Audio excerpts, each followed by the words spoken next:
Do you know that when you research a printer before you buy it and you see that one little detail where you think, it's not going to be a big deal, I can gloss over that as long as the price is right and the performance is okay. But then after owning the machine for a while, that little detail really gets on your nerves.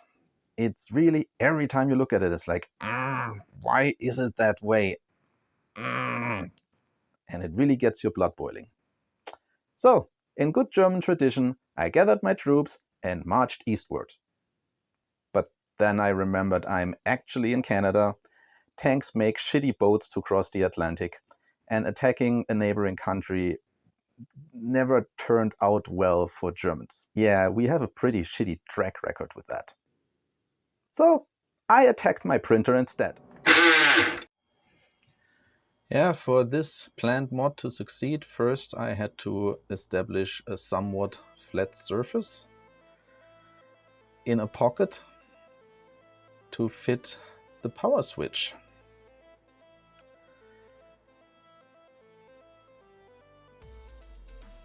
Yep, some more trimming with the handy dandy tool, and then some precision measuring is going on there. Marking everything out.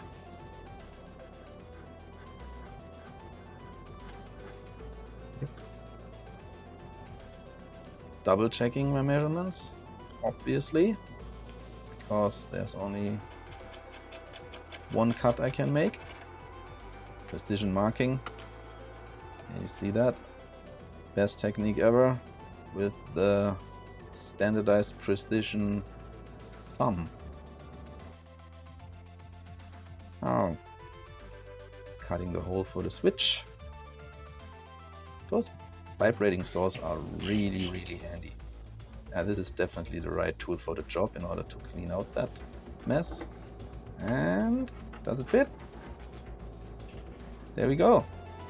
Fits. And pilot holes, screws back in.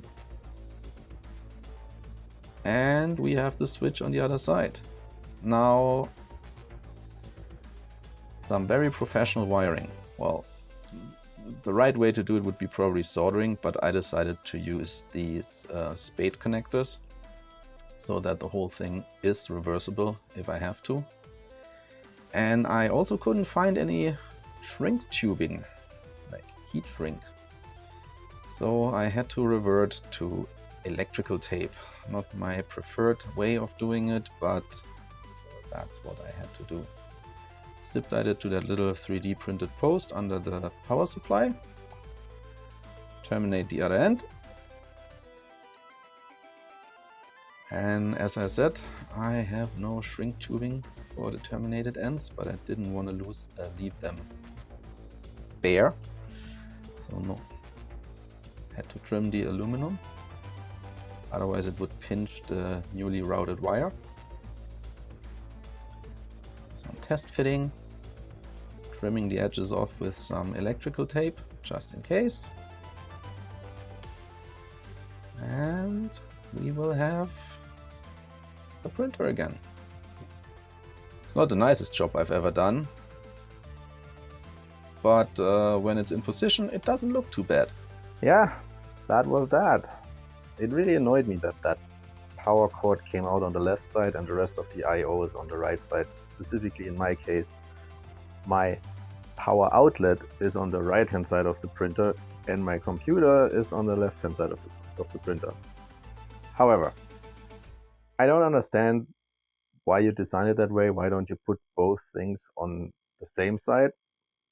Well, I didn't understand until I actually had a closer look, and now I get it.